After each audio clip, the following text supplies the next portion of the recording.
It's pretty wild when you think about it. How did a story from ancient Greece, of all places, give its name to one of the biggest cybersecurity threats we face today? Well, that's exactly what we're going to break down, the secrets of the digital Trojan horse. But to really get a handle on this modern problem, we've got to rewind the clock, way back. We're talking ancient wars, a super clever trick, and, yep, one giant wooden horse. Okay, let's jump in. So it all kicked off with a gift. And I mean, this thing was magnificent, totally unexpected.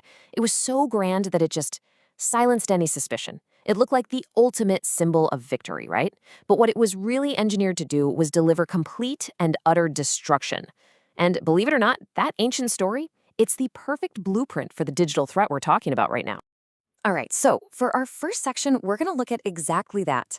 How this incredible tale of deception from way back when became the perfect analogy, the perfect name for this very specific kind of malicious software. The connection is, well, it's so simple, it's brilliant. And honestly, it's so effective, it's downright terrifying. This right here it nails the core idea perfectly. A Trojan's whole game is built on disguise.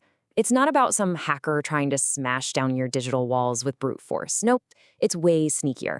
It's all about convincing you to open the gates yourself. Why? Because the danger is wrapped up to look like something you actually want or need.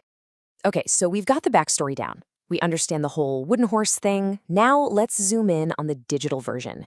In this next part, we're going to get into the nitty-gritty, the actual definition. So what exactly is this digital invader we call a Trojan?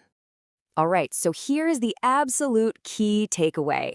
A Trojan is the ultimate imposter. It pretends to be something useful, a helpful program, a fun game, maybe even an important document you're expecting. And here's the kicker. Unlike a lot of other malware, it completely depends on you to let it in. It can't do anything on its own. It needs that one click, that one moment where you say, okay, to get inside.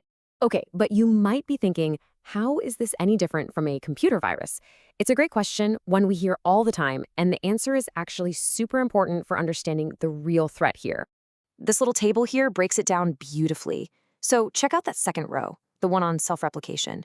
Viruses and worms, they're like a plague. They spread and they multiply all by themselves. But a Trojan? Nah, it's a lone wolf. It doesn't replicate. Now look all the way down at that last row. That's the Trojan's real superpower, disguise. It's the only one of the three that's built to pretend it's something else, all just to trick you.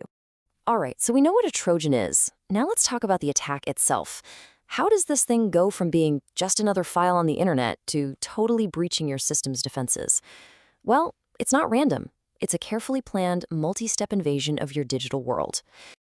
You can really think of it as a classic three-act play. First up, deception and download. They lure you in.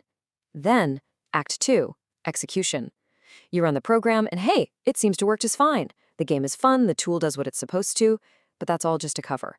Because in the background, the real show is starting.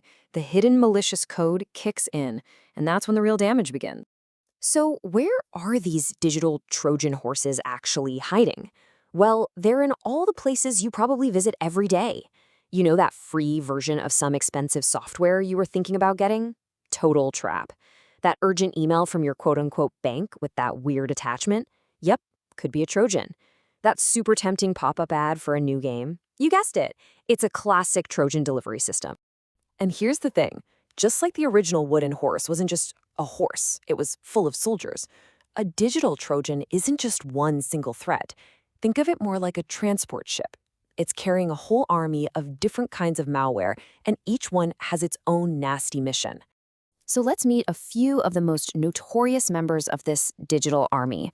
First, you've got the backdoor Trojan. This thing is a master of stealth. It basically creates a secret entrance for hackers to just slip right into your system whenever they want. Then you've got the downloader Trojan. It's the ultimate enabler. Its only job is to open the floodgates and pull in even more malware. And of course, the banking Trojan, a digital pickpocket, plain and simple, designed to steal your online banking info. Oh, but the list of threats doesn't stop there, not even close. You've got the remote access Trojan, or RAT, and this is the stuff of nightmares. It gives an attacker full remote control of your computer. They can see your screen, go through your files, even turn on your webcam and microphone. Then there's the spy Trojan, a silent observer that just records everything you do, every keystroke, every click. And you've got the fake antivirus Trojan, which is the ultimate con job. It tells you that you have a virus and then tricks you into paying for a fake solution to fix the problem it created. So with all these different kinds of attacks, what's the actual damage? I mean, what really happens when one of these things gets inside your system? Honestly, the damage can be like a digital earthquake. It just shatters your security from the inside out. We're talking stolen personal data, drained bank accounts, deleted files, you name it. They can install more malware, slow your computer to a crawl. Basically, they compromise your entire system security. It can be absolutely devastating. Okay, I know that all sounds pretty grim, but it is not all doom and gloom. There are absolutely ways to fight back. So, in our final section, we're going to talk about how you can build up your defenses, how to guard your digital gates, and keep these things out.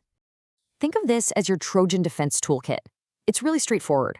First, only install software from trusted, official sources. Seriously, avoid those cracked applications. Second, be super skeptical of emails. Never, ever open attachments or links you weren't expecting.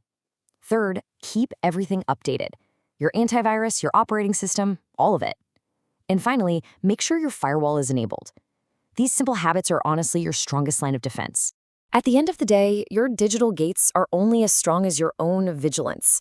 The lesson from that ancient story is more relevant now than ever before. In our world, the biggest threats don't always announce themselves. They don't break down the door. They arrive disguised as a gift. So what's the first step you're going to take to make sure your gates are secure?